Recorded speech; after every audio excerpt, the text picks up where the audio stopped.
Stop everything you're doing, America. Midnight Meme Historian here. And today we re-diving into the greatest geopolitical manure show in human history, and I am not talking about the season finale of The Bachelor. We're autopsying the nation that brought you vodka, matryoshka dolls, and perpetual seasonal depression. Russia. Let's be real. This isn't just history. It's a continuous car crash of incompetence that makes reality TV look like a PBS documentary. Quick legalish disclaimer for the algorithm gods. This content is educational satire based on documented historical events. We're dissecting political systems, not attacking ethnicities. Think Saturday Night Live meets History Channel. But with more research and fewer commercial breaks, let us start with the foundational truth these snow-capped northern neighbors refused to acknowledge. When Kiev was already a thriving European capital with paved streets and actual civilization in the year 480, Moscow was literally a mosquito-infested swamp where bears drank themselves to sleep until the year 1147. That's 665 years of Ukrainian civilization before Moscow even had a name. The only thing founding in early Moscow was people discovering new species of mold in their damp cabins. These dates are documented in the primary chronicle and archaeological evidence. Check sources below. But sure, tell me again about how Ukraine doesn't have history. It's like your weird uncle claiming he invented electricity while standing in a dark room. Now let us talk about Russia's pathological obsession with finding a strong daddy figure to worship. For centuries, these people have needed a czar to tell them what to think, when to breathe, and which neighbor to invade next. Ivan the Terrible wasn't he terrible, he was just the first in a long line of insecure manlets who compensated for their height complex by murdering anyone taller than them. It's big innovation. Creating the Oprichniki history's first edgelord fan club dressed in black with dog heads on their saddles, these guys would ride around terrorizing peasants because Ivan had a bad case of royal impotence. Imagine your local HOA committee, but with actual weapons and psychological issues. The most, ironically, tragic moment. When Ivan accidentally killed his own son during a violent outburst, then staged such an elaborate repentance show that Hollywood method actors would take notes. He cried, beat his head against the coffin, and ordered prayers for the soul of the son he personally beat to death with a scepter. This tragic event is recorded by multiple contemporary sources, including foreign diplomatic accounts. Modern politicians learned from this. First, eliminate your opposition. Then cry about difficult decisions on television. It is like if a mob boss held a press conference sobbing about how hard it was to order that hit. But wait, it gets better. This pattern repeats throughout Russian history like a bad TikTok trend. From Peter the Great's beard-cutting tantrums to Stalin's paranoia parties, it's the same circus with different clowns. And now, we have Putin, who's basically Ivan the Terrible with better PR and worse economic policies. At least Ivan had the decency to be openly insane. Modern Russia raps its crazy in flags and patriotic songs. What's the most absurd historical fact you've heard about Russia? Drop it in the comments, I'll roast the best ones in my next video. And if you think this is brutal, just wait until we get to Catherine the Great as horse rumors now.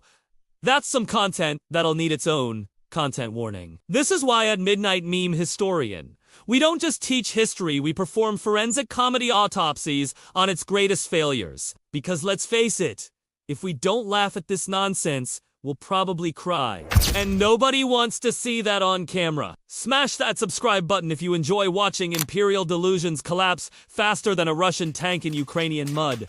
Now let's fast forward to Peter, the great Tsar, who looked at Europe and basically went, I want that. This guy was running around with an axe, personally chopping off the beards of his nobility, like it was some kind of national sport. Imagine a grown man chasing aristocrats, screaming about civilization while waving sharp metal. It est the historical equivalent of a tech bro forcing everyone to use his terrible app at a family reunion. He built St. Petersburg on swamps that swallowed thousands of peasants alive. Because he needed his window to Europe.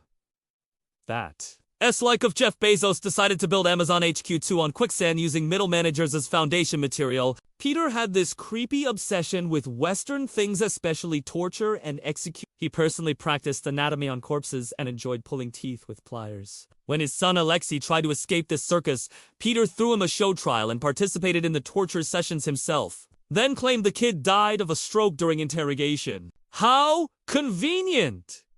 These days, we call that falling out of a window or suddenly developing Novichok poisoning. Then comes Catherine the Great, another masterpiece of historical hypocrisy. A German princess who played Russian empress better than Leonardo DiCaprio played Jordan Bell. She's writing philosophical letters to Voltaire about enlightenment while expanding serfdom back home. Picture this!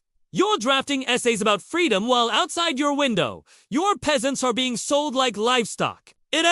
Like Elon Musk tweeting about saving the planet while his factories pump toxic waste into Texas neighborhoods. Catherine Est's favorite trick was pretending to be this progressive ruler while her lovers looted the national treasury. She handed out state lands to her favorites so generously that modern oligarchs get emotional just reading about it. One of them, Potemkin, got so much territory he could have started his own country all for being good in bed. The guy even built fake villages for her royal tours, the original Potemkin villages that would make any modern propaganda minister proud. Don't even get me started on the horse rumors though. Let's be real. In a country where leaders regularly marry their own fantasies, that story is probably the most normal thing that ever happened there. But what do you think? Was Catherine truly enlightened or just really good at PR? Drop your hottest takes in the comments. I read every single one while drinking vodka and questioning my life choices. This is Midnight Meme Historian signing off. Remember to like, subscribe, and pray you never get born into Russian aristocracy. Unless you're into being poisoned, that is... Alright, we're now crashing headfirst into the 20th century, the era where Russia looked at monarchy and said, "This is boring! Let's try the everybody's equal thing." Spoiler alert, it went about as well as a vegan barbecue at a Texas rodeo. Enter Lenin, this spectacled, goateed master of propaganda who promised peace to the huts, war to the palaces. And what actually happened? The palaces became dakas for the party elite, and the huts, well, they stayed huts. Just now with the added bonus of waiting in line for 3 hours to get a single roll of toilet paper that felt like sandpaper, if you were lucky. Let's just pause on that for a second. While the West was perfecting indoor plumbing and inventing tupli, cloud-like comfort, your average Soviet citizen was using the state newspaper, Pravda, which literally means the truth, for their bathroom business. I'm not kidding. The ultimate review of Soviet propaganda was written in... Well, you get the idea. They could put a dog in orbit but couldn't manufacture a decent toilet paper. Their entire space program was basically a giant middle finger to America. Look how far we can make this thing go. Boom! While back on Earth, people were using articles about record wheat harvests during a famine to wipe themselves. You can't make this stuff up. And speaking of dogs, let's talk about Leica. They strapped a poor dog into a metal coffin and shot her into space with no plan, let me repeat, nitrogen monoxide plan for bringing her back. Just sent her up there to die alone in the freezing, airless void. For science. That's not science. That's a dystopian movie plot. It est the equivalent of if Jeff Bezos launched his neighbor est golden retriever into suborbit without a spacesuit just to get a trending topic on Twitter. Actually, scratch that, even Bezos has better PR sense. Probably. Then comes Stalin, everyone's favorite mustachio Georgian grandpa with the Napoleon complex, shorter than his list of human decencies. This guy turned political repression into an industrial-scale operation. The Great Purge wasn't a historical event. It was the original season of Survivor. But if everyone who got voted off was actually shot in the back of the head, tens of millions to gulags. Millions executed, all soundtracked by marching bands singing about the joyful future. Numbers based on declassified Soviet archives and modern historical research. His management style was basically, if we execute all the engineers, the remaining ones will be too terrified to mess up. The result, an industrialization built literally on bones, and an economy that imploded the second they ran out of forced labor. It's like trying to build a skyscraper out of Lego in fear. It might stand for a while, but eventually, it's just a colorful pile of rubble. Then we hit the Brezhnev era, golden age of Soviet absurdity. This was a country that could land a probe on Venus. but couldn't figure out how to make a decent pair of jeans. The black market for American denim was more organized than the actual state economy. People stood in lines for sausage that were longer than the lines for Beatles tickets in their heyday. The national pastime wasn't hockey. It was telling political jokes, so dark they had to be whispered. Because when reality is funnier than any joke, all you can do is laugh so you don't cry yourself to sleep. And just when you thought it couldn't get more surreal, along comes Gorbachev with pure... This wasn't a reform. It was the equivalent of trying to fix the Titanic with duct tape and positive thoughts. He genuinely believed you could keep communism but just add a little bit of free speech. It's like saying, I'm going to keep this dead horse, but if I talk nicely to it, it might start running again. The result? The entire country finally realized the emperor had no clothes end, also no food, no decent appliances, and no future. The entire system of belief just evaporated, like mist or vodka fumes. Then, the 90s. Oh boy! The 90s in Russia made the Wild West look like a Montessori preschool. This was the era of privatization, which is a fancy economic term for selling entire factories for a bottle of Stolichnaya. Mafia gangs in tracksuits became the real government. There were wars in Chechnya. Political assassinations live on TV, and at the center of it all, Boris Yeltsin, a man who was somehow both the president and a frequent guest on Russia's version of Worst Drunks in History. The man danced on stage while completely sloshed more times than a college freshman at spring break. It was so bizarre, so utterly off the rails insane, that not even Quentin Tarantino could have pitched it without being laughed out of Hollywood. And that, my friends, is how you go from global superpower to a country where the most stable career path is becoming an oligarch or a TikTok propagandist. But what do you think was the most ridiculous moment in this circus? The space dog. The jeans black market? Yeltsin's disco moves. Drop your hot steak in the comments. I read them all between crying laughs and another shot of vodka. This is Midnight Meme Historian, signing off. Smash that subscribe button if you enjoy watching empires implode in the most humiliating way possible. And remember, history doesn't repeat itself, but it often rhymes usually with a heavy Slavic accent and a hint of despair. Let me be crystal clear. Everything you're about to hear is based on documented historical sources presented through the lens of educational satire. We're not here to bash entire nations, we're here to roast the absurdity of power throughout history. Think of it as a historical comedy roast, not a personal attack on anyone's granny. Alright, let's drop in for the grand finale of this geopolitical dumpster fire of the modern era. Welcome to the circus, where the ringmaster is a KGB reject with a Napoleon complex and a bizarre fascination with his own shirtless photos. That's right, we're talking about Vladimir Putin. The man, the myth, just the man. A deeply mediocre one at that. You know, Winston Churchill once warned that the next Nazis would proclaim themselves, and it's a shame. He did add that the next Hitler would be greeted on red carpets and have his hand shaken in Alaska like a long-lost buddy. I mean, come on! The guy his own KGB colleagues nicknamed, wait for it, the moth. Not the bear, not the czar, the moth. A small, annoying insect that flies toward light it can't comprehend and eats your sweaters. And you've got people in the comments calling this guy a strategic genius, a strong negotiator. Wake up, people.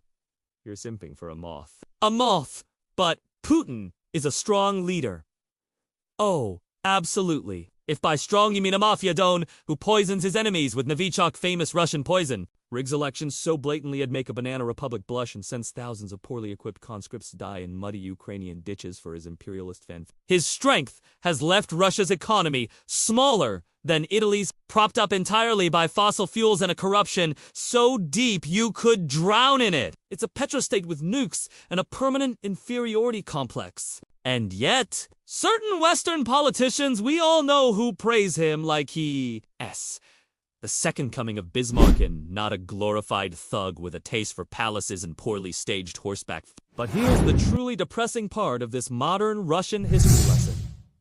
The people Centuries of serfdom and authoritarian rule have baked a cult of power into the national psyche. They'll swallow any lie, no matter how absurd. Because the alternative admitting their government sent their sons to die for nothing is too painful to face. So, they choose the fairy tales, my personal favorite? The one about the Ukrainian biolabs producing special mosquitoes that only bite Russians. I am not making this up. This was actual rhetoric, and it doesn't stop there. These same NATO-run biolabs were also allegedly developing combat pigeons. You heard me! Combat! Pigeons! Yes! This was actually said at the UN! Transcript available in sources. And the guy they sent to the UN to say this, with a straight face?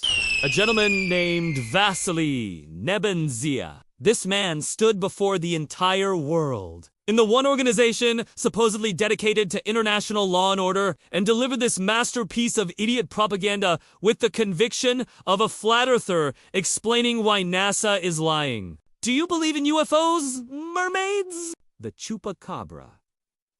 How about weaponized mosquitoes and tactical pigeons? Because Nevenzia's job was to make you believe, or at least to lie so brazenly that the sheer absurdity of it all short-circuits your brain. It's easier to blame NATO expansion than to admit your leader is a former KGB moth with a small man complex and a crumbling empire. Then we have the masterpiece of modern geopolitical theft.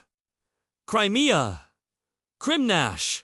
Crimea is ours. The logic? Let's take this peninsula from Ukraine because, well, we have a military base there and the water's warm. It's the international relations equivalent of your neighbor annexing your patio because he likes sunbathing on it. The sheer audacity would be impressive if it weren't so tragically stupid. And then, the main event! The full-scale invasion of Ukraine! The special military operation for the denazification of a country that checks notes, elected a Jewish president by a landslide. Let that sink in. It's like Germany in 1939 invading Canada to fight fascism. The cognitive dissonance is so loud it has its own echo. This, my friends, is the pinnacle of what I call idiot propaganda. The rule is simple.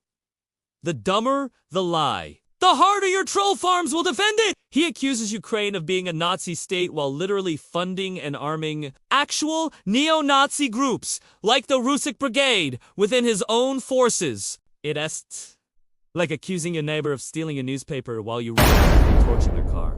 And through it all, the propaganda machine insists the sanctions are not scary. The sanctions that have turned the Russian economy into an isolated, backward mess where even the Soviet deficit looks like the good old days. But hey, 90% of the population never dreamed of an imported car or a vacation abroad anyway. So what's the difference? The sanctions just lock them permanently into their bleak, miserable reality. A reality where Apple Pay doesn't work, but you can read endless mystical theories about how the West wants to destroy the Russian soul. Where YouTube is banned, but everyone uses a VPN to watch it anyway. Where you can get 15 years in prison for holding a piece of paper that says peace. But if you're a convicted serial murderer, you get a free ticket to the front lines in Ukraine to redeem yourself. You can't make this up. So what's the through line here? What connects the SARS, the Commissars, and the current KGB? It's this eternal, screaming contradiction. A desperate desire to be seen as European, mixed with a primal fear of Europe. A raging inferiority complex disguised as a mania for greatness. It's a nation caught between vodka and caviar, between staggering poverty and obscene, gaudy displays of wealth by the elite. Russia is the country that gave the world Dostoevsky's profound insight into the human soul and Tchaikovsky's breathtaking music. And what does it choose to export today? War, cheap balalaikas, and threats of nuclear annihilation. It has a land where the breathtaking beauty of golden church domes stands right next to the crushing ugliness of crumbling Khrushchevira apartment blocks. Where the majestic engineering that sent rockets into space exists alongside villages that still don't have indoor plumbing. It's a tragic, hilarious, and deeply frustrating paradox. And it's the reason the world can't look away. So what's the dumbest piece of modern Russian propaganda you've ever heard? The biolab mosquitoes? The attack pigeons? Let me know in the comments. I need a good laugh. This is Midnight Meme Historian signing off. If you enjoyed watching me dissect the corpse of a modern empire, do the algorithm a favor and smash that subscribe button. It's the only way to ensure you get a front row seat for the next episode of How to Fail at Geopolitics. Now, before my comment section explodes with, but what about, ... let me remind everyone, this is educational satire based on historical records. I'm not saying all Russians are bad, I'm saying their leadership has a fascinating pattern of making ... interesting choices. There's a difference. So here we are, at the grand finale of this magnificent train wreck. We've dissected the SARs, the commissars, and now we arrive at the DA in the modern Russian psyche. A cognitive dissonance so profound, so beautifully orchestrated, it deserves its own theme park. Let's call it Cognitive Dissonance Land! The main attraction is a roller coaster that goes in a perfect circle while convincing you re-climbing a mountain. The average Russian citizen exists in a state of psychological warfare against themselves. They're fed a steady diet of propaganda that tells them to despise the decadent, rotting West. Meanwhile, they're oligarchs, the very guys funding the propaganda LARP, stashing their billions in those very same Western banks. Their propagandists appear on state TV, railing against American cultural imperialism, while wearing Levi's jeans and planning their next vacation to see the latest Marvel movie. They condemn Western democracy from the balconies of their London townhouses and Miami condos. They re-buying up Lake Como like an SA going out of business sale and parking their super yachts in Monaco. While the poor schmuck who believes their nonsense gets shipped off to Ukraine in a stolen washing machine box, hoping to maybe loot a microwave to bring back to his family. It's the most expensive, violent hypocrisy in human history. It's like a health guru who sells organic supplements while mainlining McDonald's.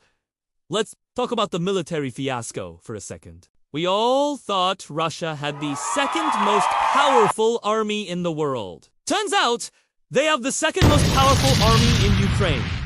They're not even number one in the country they invaded. They're the silver medalists in their own special military operation. They can't even call it a war. It's a special operation, which is newspeak for we getting our asses handed to us by farmers and grandmas. Their army is a pathetic spectacle. It's like watching a drunk in a bar pick a fight with a Navy SEAL. Ukraine is getting him, inventing naval drones out of jet skis that are sinking Russia's Black Sea fleet. By the way, that's now functionally a submarine fleet thanks to Ukrainian ingenuity. And what is Russia doing? They're digging up T-34 tanks from World War II museums and sending them to the front. I'm not joking. When the museum pieces run out, they send troops in on donkeys and bicycles. Donkeys! Into modern combat. This is the army the world feared. Their soldiers are using tampons to plug bullet wounds and stealing Ukrainian toilets, while their own generals keep mysteriously falling out of windows. It's not a war. It's a poorly written dark comedy! And the stories from the front. You can't make this up. In the first days of the invasion, Ukrainian Roma communities were literally stealing Russian tanks.